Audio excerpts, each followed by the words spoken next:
오늘 주시는 하나님의 말씀은 룻기 1장 말씀입니다. 룻기 제1장. 사사들이 치리하던 때에 그 땅에 흉년이 되니라. 유다 베들레헴의 한 사람이 그의 아내와 두 아들을 데리고 모압 지방에 가서 거류하였는데, 그 사람의 이름은 엘리멜렉이요 그의 아내의 이름은 나오미요 그의 두 아들의 이름은 말론과 기론이니 유다 베들레헴 에브랏 사람들이더라. 그들이 모압 지방에 들어가서 거기 살더니 나오미의 남편 엘리멜렉이 죽고 나오미와 그의 두 아들이 남았으며, 그들은 모압 여자 중에서 그들의 아내를 맞이하였는데 하나 이름은 오르바요 하나 이름은 루시더라. 그들이 거기 거주한 지 10년쯤에 말론과 기론 두 사람이 다 죽고 그 여인은 두 아들과 남편의 뒤에 남았더라. 그 여인이 모압 지방에서 여호와께서 자기 백성을 돌보시사 그들에게 양식을 주셨다 함을 듣고 이에 두 며느리와 함께 일어나 모압 지방에서 돌아오려 하여 있던 곳에서 나오고, 두 며느리도 그와 함께 하여 유다 땅으로 돌아오려고 길을 가다가 나오미가 두 며느리에게 이르되, 너희는 각기 너희 어머니의 집으로 돌아가라. 너희가 죽은 자들과 나를 선대한 것 같이 여호와께서 너희를 선대하시기를 원하며, 여호와께서 너희에게 허락하사 각기 남편의 집에서 위로를 받게 하시기를 원하노라 하고 그들에게 입맞춤에 그들이 소리를 높여 울며 나오미에게 이르되, 아니니이다. 우리는 어머니와 함께 어머니의 백성에게로 돌아가겠나이다. 내 딸들아, 돌아가라. 너희가 어찌 나와 함께 가려느냐? 내 태중에 너희의 남편들 아들들이 아직 있느냐? 내 딸들아, 되돌아가라. 나는 늙었으니 남편을 두지 못할지라. 가령 내가 소망이 있다고 말한다든지 오늘 밤에 남편을 두어 아들들을 낳는다 하더라도 너희가 어찌 그들이 자라기를 기다리겠으며 어찌 남편 없이 지내겠다고 결심하겠느냐? 내 딸들아, 그렇지 아니하니라. 여호와의 손이 나를 치셨으므로 나는 너희로 말미암아 더욱 마음이 아프도다. 그들이 소리를 높여 다시 울더니 오르바는 그의 시어머니에게 입맞추되 룻은 그를 붙여찼더라.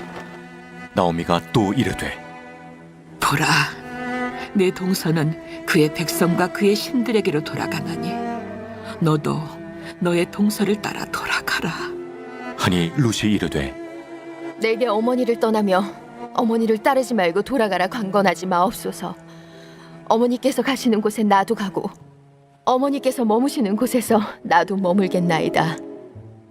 어머니의 백성이 나의 백성이 되고 어머니의 하나님이 나의 하나님이 되시리니 어머니께서 죽으시는 곳에서 나도 죽어 거기 묻힐 것이라.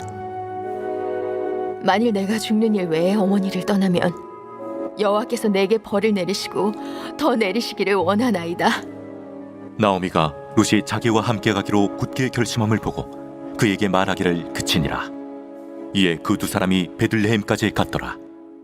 베들레헴에 이를 때 온 성읍이 그들로 말미암아 떠들며 이르기를, 얘가 나오미냐?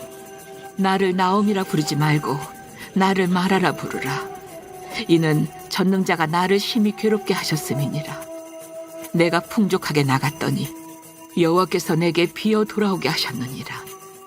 여호와께서 나를 징벌하셨고 전능자가 나를 괴롭게 하셨거늘 너희가 어찌 나를 나옴이라 부르느냐? 하니라. 나오미가 모압 지방에서 그의 며느리 모압 여인 룻과 함께 돌아왔는데 그들이 보리추수 시작할 때에 베들레헴에 이르렀더라. 아멘. 하나님의 말씀입니다. 오늘부터 룻기 말씀으로 은혜를 나누고자 합니다. 성경 66권 중 어느 것이 더 은혜롭고 어떤 것이 덜 은혜롭다 할 수 없겠지만 룻기가 주는 특유의 따뜻함이 있습니다.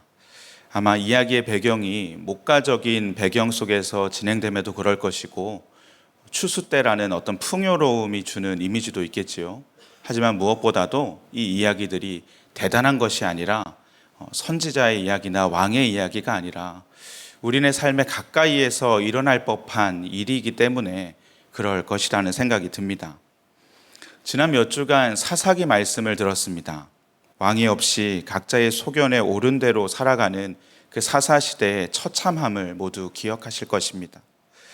하나님 앞에 죄짓기를 반복하다 보니까 그 죄의 깊이와 농도가 더욱더 깊어지고 짙어지는 그것을 모두 보셨을 것입니다. 룻기의 실제적인 배경이 되는 이 사사시대 말기에 이르러서는 정말 한탄을 금치 못하는 일들이 일어났지요. 레위인의 첩사건 다들 기억하시죠? 레위인의 첩을 수많은 사람들이 윤관하고 죽음에 이르게 되고 남편인 레위인은 그 시신을 12개로 토막내 12지파에 보내게 됩니다. 그 일이 결국 동족 상잔의 비극을 초래하게 됩니다. 제가 지난주에 이 말씀을 듣는데 레위인의 관점에서 그 시선에서 이 말씀을 이해해 보려고 애를 썼어요. 그런데 이해가 안 되는 거예요. 상식적이지 않더라고요. 무슨 의미가 있을까? 히브리적 문화가 있는 것인가? 고민도 해보고 주석도 보고 여러 노력을 해봤는데 이해가 안 돼요. 그러다가 제 스스로 결론을 내렸습니다. 이거 사이코패스다. 모든 사람들이, 특별히 하나님의 일을 감당해야 하는 성직자조차도 제대로 된 사고를 하는 사람이 없는 거예요. 안타까운 마음이 들면서 한편으로는 좀 무서운 마음도 들더라고요. 이 시대의 악함이 정말 걷잡을 수가 없는데 그 가운데 옳은 것, 의로운 삶을 산다는 것이 무엇인가? 결국 하나님의 말씀을 붙잡는 것밖에 답이 없구나라는 마음이 드는 한 주간이 되었습니다. 서두에 말씀드린 것처럼 룻기는 특유의 따뜻함이 있어요. 그러나 잊지 말아야 할 것은 룻기의 분명한 시대는 사사시대입니다. 같은 시대임에도 불구하고 어떻게 이렇게 분위기가 다른 것인가? 하나님께서 분명히 사사기와는 다른 말씀을 하시겠다는 겁니다. 분명한 사인을 우리에게 주고 계세요. 회복하시겠다는 겁니다. 왕을 보내주시겠다는 것입니다. 회복하시겠다는 하나님의 의지가 바로 담겨 있는 책이 룻기입니다. 룻기에는 하나님의 직접적인 일하심이 나오진 않습니다. 하나님께서 말씀하시는 것도 나오지도 않습니다. 그저 하나님을 왕으로 경외함으로 살아가는 사람들을 통해 이 땅을 회복시켜 가고 계심을 보여주고 계십니다. 그 하나님의 분명한 의지가 담겨 있어요. 우리가 말씀을 그림과 함께 이 공동체 성경 읽기로 보니까 훨씬 더 입체적으로 이해하셨으리라 생각합니다. 본문에는 엘리멜렉이라는 한 남자가 나와요. 그가 살던 베들레헴 땅에 기근이 들었어요.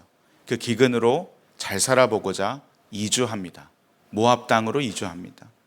당시에는 나라의 구분이 신의 영향력의 범위다라는 생각이 있었기 때문에 다른 신의 영역으로 가는 것이지요. 저는 이 결정에 심사숙고함이 있었으리라고 생각을 합니다. 하지만 주님께 그 뜻을 구한 것은 아니에요. 주님께 구했으면 그렇게 할 수가 없는 것이지요. 그런데 잘 살아보기 위한 그 이주한 그곳에서 엘리멜렉이 죽고 맙니다. 아내와 두 아들이 남아서 아들들을 결혼시켰는데 10년 정도 살다가 그들도 죽습니다. 시어머니와 며느리 둘만 남았어요. 여기서 또 알 수 있는 게 이들에게 자녀가 없었습니다. 룻기 1장에서 보여주는 키워드들이 기근, 이주, 불임, 죽음, 이 모든 상황들이 여전히 이곳이 사사시대임을 드러내주고 있어요. 그때 나오미는 하나님의 일하심을 주목하고 발견하게 됩니다. 6절 말씀에 여호와께서 자기 백성을 돌보시사 그들에게 양식을 주셨다 함을 듣고, 여러분, 회복의 시작은요, 주님의 일하심을 주목하는 것에서 시작됩니다. 하나님의 일하심을 바라보는 것입니다. 지금 내가 처해진 상황에는 소망이 없어요. 잘 살아보고자 한 노력에는 공허함만이 가득할 뿐입니다. 주님의 일하심을 바라볼 때 소망을 품을 수 있는 것입니다. 주님께서 회복하실 것을 기대할 때 우리의 마음의 빈자리가 채워지는 것입니다. 나오미는 큰 결심을 합니다. 고향으로 향해요. 두 며느리도 함께 가지요. 가족이니까 같이 가는 게 맞습니다. 특별히 나오미를 생각하면 더더욱 맞습니다. 그런데 길을 가다가, 성경에 보니까 길을 가다가 생각을 고쳐 먹어요. 7절 8절 말씀 보시면 유다 땅으로 돌아오려고 길을 가다가 나오미가 두 며느리에게 이르되 너희는 각기 너희 어머니의 집으로 돌아가라. 길을 가다가 생각이 번쩍 든 것입니다. 자기 생각만 하면 나오미는 아마 이미 늙어서 남편도 두지 못할 상황이니까 노동도 하기 어려웠을 것이죠. 그러니까 힘이 되어줄 수 있는 젊은 며느리들이 같이 가야 살 수 있었습니다. 그런데 며느리들을 생각하면 이야기가 달라집니다. 나오미 자신에게는 베들레헴이 고향이지만 모압 여자인 이 며느리에게는 낯선 곳이지 않습니까? 타향살이가 시작되는 것이지요. 그보다 자기의 집으로 돌아가서 새 출발하는 편이 며느리들의 삶에는 훨씬 좋은 선택지였을 것입니다. 저는 여기서 회복의 포인트를 발견합니다. 먼저 주님께로 돌아오는 발걸음, 아버지께 돌아오는 그 발걸음을 통해서 주님이 역사하십니다. 그런데 그 결정은요, 자기의 소견에 옳은 대로 한 결정이 아니에요.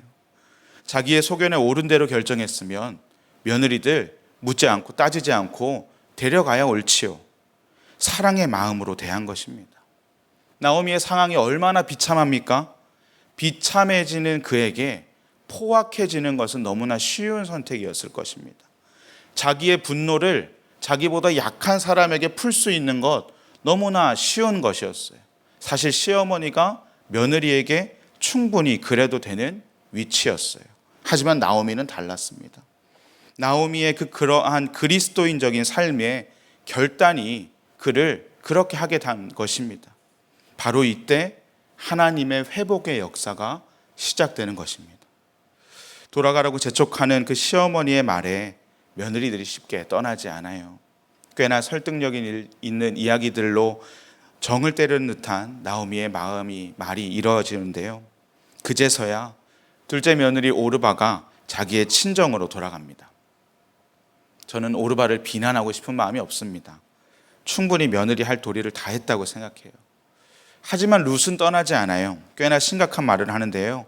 17절을 제가 읽겠습니다. 어머니께서 죽으시는 곳에 나도 죽어 거기 묻힐 것이라.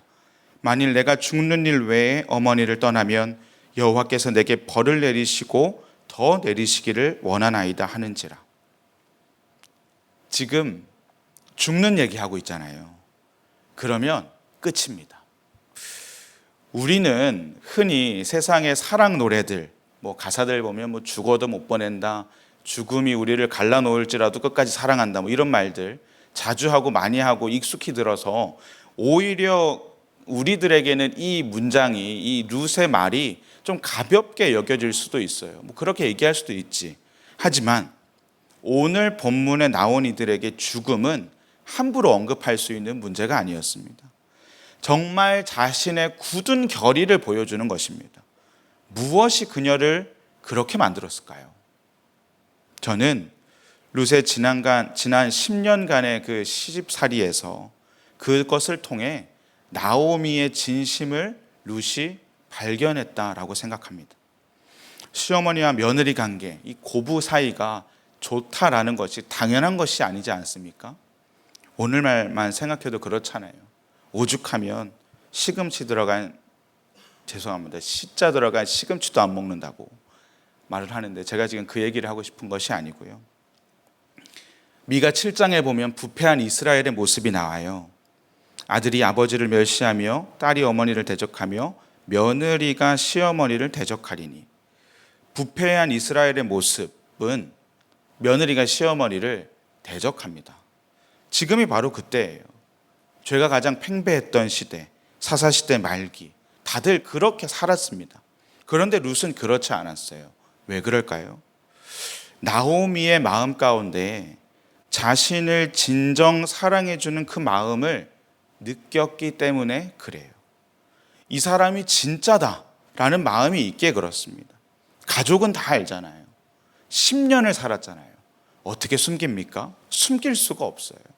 그런데 그 숨길 수 없는 본성 중 본받고 싶은, 내가 이 사람을 떠나기 싫은 그 사랑의 마음을 룻은 안 것입니다. 그래서 고백합니다. 내가 어머니를 떠나며 어머니를 따르지 말고 돌아가라 강권하지 마옵소서. 어머니께서 가시는 곳에 나도 가고 어머니께서 머무시는 곳에서 나도 머물겠나이다. 어머니의 백성이 나의 백성이 되고 어머니의 하나님이 나의 하나님이 되시리니. 마지막 구절에 주목하고 싶어요. 어머니의 하나님이 나의 하나님이 되시리니. 룻은 이방 여인입니다. 모압은 그모스라는 신을 섬겼어요. 여호와 하나님이 아닙니다. 우리로 치면 타 종교인이지요. 그런데 지금 여호와 하나님이 나의 하나님이 되시기를 소망하고 있어요. 이 구절을 읽는데 제 마음이 뜨거워지더라고요. 이거구나. 어떻게 이 처참한 사사시대가 회복할 수 있었을까? 어머니의 하나님이 나의 하나님이 되시리라는 소망을 품을 때 가능한 것입니다. 여러분의 가정에 이 은혜가 있기를 소망합니다. 제가 사역하며 마주하는 많은 부모님들이 이런 고민을 갖고 계세요. 가정의 자녀들의 신앙이 걱정이 된다는 거예요. 모태 신앙으로 키웠고 짧으면 초등학교 때는 꽤나 교회 생활도 잘하고 예배도 잘 드리다가 중학교 가더니 이제 나 몰라라 한다는 거예요. 조금 더 길면 고등학교 때까지는 괜찮았는데 대학 가더니 이제 자기 머리 컸다고 교회 안 간다는 거예요. 그들의 신앙을 염려하는 부모님들이 참 많습니다. 오늘 말씀에 비추면요, 어머니의 하나님이 나의 하나님이 되지 못한 것입니다. 제가 초등학생들이랑 예배 드리고 있거든요. 그 아이들에게 끊임없이 이야기하는 것이 있습니다. 아버지가 믿는 하나님으로 천국 갈 수 없다. 어머니가 믿는 하나님으로 내 마음의 빈자리를 채울 수 없다. 나의 하나님을 붙잡아야 된다라고 이야기해요. 여러분, 근데요, 이 교회 학교 교육에는요 분명한 한계가 있습니다. 일주일에 한 번, 1시간 반 남짓이라는 거예요. 대부분의 시간을 학교에서 보내고 가정에서 보냅니다. 제가 현장에서 그 간격을 채우기 위해 주중에 이루어질 수 있는 프로그램들, 가정 예배를 드릴 수 있게 독려하지만 진짜 교육은 사실 가정에서 이루어져요. 정말 그렇습니다. 어렸을 때 같은 교회에 다니는 몇 살 어린 동생이 있었어요. 그 동생이 말을 참 안 들었었거든요. 근데 그 부모님은 참 신실하신 집사님 부부였습니다.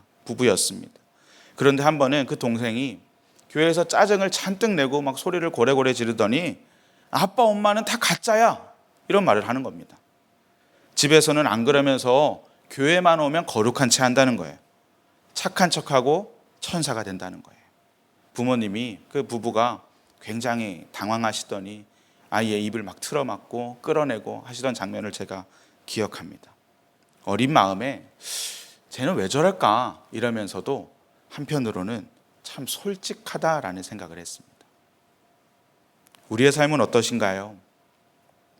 얼마 전 장례 조문을 위해 선생님들 몇 분과 여정을 함께 했는데요, 오며 가며 대화를 하는데 그런 말씀을 하시더라고요. 주일에 사역을 마치고 집에 가면 아이들 앞에서 힘들다는 말을 하지 않으신대요. 왜요? 제가 물어봤어요. 아이들에게 교회 사역이 힘들다는 것이 마음에 새겨질까 봐 이야기를 안 하신다는 거예요. 또 한 분은 아이들이 주일 사역 마치고 집에 가서 놀아달라고 하면 정말 최선을 다해서 놀아주신대요. 왜 그러세요? 교사로 섬기며 주일에 많은 아이들과 함께하고 왔는데 그 아이들을 사랑한다는 말로 함께하고 왔지 않습니까? 그렇게 돌아온 아빠가 정작 아들들과 자녀들과 놀아주지 않으면 자신은 사랑받지 못하는 것인가 오해하거나 아빠의 사랑이라고 이야기하는 것들이 거짓으로 알까봐 힘들어도 아무 말 안 하고 끝까지 최선을 다해서 놀아주신다는 거예요. 제가 그 말을 듣고 너무너무 찔렸습니다. 저도 그렇게 잘 못하거든요. 사역 마치고 집에 가면 힘든 티도 내고 자녀들과 잘 못 놀아주기도 하고 그랬거든요. 그러면서 다시금 깨닫습니다. 우리의 자녀들이, 우리의 다음 세대가 우리가 믿는 하나님을 나의 하나님으로 고백하기 위해서는 내가 먼저 진짜가 되어야 한다는 것이에요. 하나님이 왕이심을 우리의 삶으로 고백할 수 있어야 한다라는 것이에요. 룻은 나오미의 삶에서 그것을 발견한 것입니다. 그런데 여러분, 지금 이 상황, 나오미는 쫄딱 망한 상황이잖아요. 겉으로 보여지는 삶의 성공이라고 여겨지는 열매가 중요한 게 아니라는 거예요. 하나님을 왕으로 경외하는 삶, 진짜 그리스도인의 모습, 그 모습이 필요합니다. 하나님이 그 모습을 통해 이스라엘을 회복시키세요. 우리의 삶 가운데도 이러한 결단이 있길 원합니다. 여러분, 돈의 문제에 있어서 이중적으로 살지 마세요. 신앙과 성공을 놓고 저울질하는 모습을 보이지 마세요.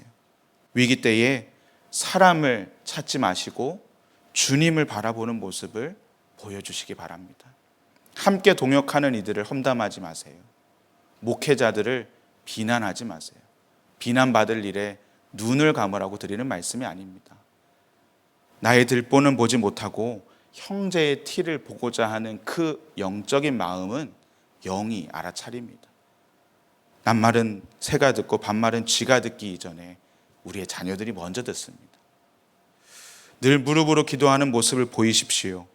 늘 오르신 하나님을 신뢰하고 예수님과 동행하는 모습을 보이십시오. 삶으로 가르쳐 주시기 바랍니다. 그때 우리의 다음 세대가, 우리의 자녀들이 여호와 하나님을 나의 하나님으로 고백할 수 있을 것입니다. 하나님께서 그 고백을 통해 이 땅을 회복시킬 줄 믿습니다. 이 시간 우리가 함께 기도하며 나아가도록 하겠습니다. 16절 말씀 붙잡고 기도할 텐데요. 룻이 이르되 내게 어머니를 떠나며 어머니를 따르지 말고 돌아가라. 강권하지 마옵소서. 어머니께서 가시는 곳에 나도 가고 어머니께서 머무시는 곳에서 나도 머물겠나이다. 어머니의 백성이 나의 백성이 되고 어머니의 하나님이 나의 하나님이 되시리니. 이 시간 기도할 때 우리의 다음 세대가, 우리의 자녀들이 나의 하나님을 고백하는 은혜를 허락하소서. 더 이상 어머니의 하나님, 아버지의 하나님으로 살아가는 것이 아니라 내가 하나님을 믿고 나의 하나님을 고백하는 자들이 세워지게 하여 주시옵소서. 우리가 위하여 기도하도록 하겠습니다. 하나님, 우리 가운데 정말로 하나님 기도하는 은혜를 허락하여 주시니 감사합니다. 하나님, 우리의 마음으로 주님을 더욱더 붙잡고 나아갈 때 어머니의 하나님, 그 하나님이 나의 하나님으로 되어지는 일들이 우리 자녀들에게 일어나길 원합니다. 다음 세대가 하나님을 고백하는 은혜를 허락하여 주소서. 하나님을 더욱더 붙잡고 나아가게 하소서. 그들의 마음이 주님께 상달되게 하여 주소서. 하나님, 정말로 그들이 더 이상 하나님 자신의 하나님을 붙잡고 나아가는 그 은혜를 허락하여 주시옵소서. 주님 주시는 마음이 있게 하여 주소서. 주님 그 은혜를 허락하소서. 하나님, 그로 인해서 우리의 마음이 진짜가 되게 하소서. 우리가 하나님을 왕으로 경외하며 살아가게 하소서. 그 마음이 흔들리지 않게 하소서. 때로 그 마음에 하나님 어려움을 당하는 가정이 있습니까? 하나님, 그 삶 가운데 주님 주시는 마음이 하나님 삶의 위로로 넘치게 하여 주시옵소서. 한 가지 더 기도하실 때 22절입니다. 나오미가 모압 땅에서 그의 며느리 모압 여인 룻과 함께 돌아왔는데 그들이 보리 추수할 때에 베들레헴에 이르렀더라. 흉년의 때, 기근의 때 하나님께서 보리 추수, 이 풍년을 허락하십니다. 이제 분위기가 반전됩니다. 하나님께서 이 땅을 회복시키겠다는 분명한 사인이에요. 룻기는 분명한 사사시대였지만 하나님께서 놀랍게 이 땅을 회복시키실 것을 분명히 말씀하고 있습니다. 하나님께서 오늘날 우리의 삶, 이 땅도 회복하실 줄 믿습니다. 이 땅을 회복시키실 주님의 마음이 우리의 마음에게 붙들어지게 하여 주옵소서. 우리가 이것을 믿고 구하게 하여 주옵소서. 주님의 이름 크게 한번 부르고 함께 기도하도록 하겠습니다. 주여, 아버지 하나님, 이 땅을 회복시키실 주님의 마음이 붙들어지기 원합니다. 하나님, 분명히 하나님 이 땅에 소망이 있을까? 이 땅에 하나님 회복될까? 공허한 마음이 있지만 주님께서 이 땅을 분명하게 회복시키실 것을 믿습니다. 하나님께서 하실 것을 믿습니다. 하나님, 룻기를 통해 말씀하신 그 말씀이 우리의 삶에 드러나게 하시고 주님을 더욱더 바라보는 것에 하나님 아버지 힘이 되게 하여 주소서. 하나님이 일하실 것을 주목하게 하소서. 하나님이 일하시는 것을 기억하게 하소서. 주님께 돌아오게 하소서. 나의 마음에 옳은 대로 결정하는 것이 아니라 하나님을 경외하며 신뢰하며 하나님을 왕으로 고백하며 하는 결정으로 하나님 사람을 섬기게 하소서. 끝까지 사랑하게 하소서. 무엇보다도 나의 하나님이, 나의 여호와 하나님이, 하나님 우리 자녀들에게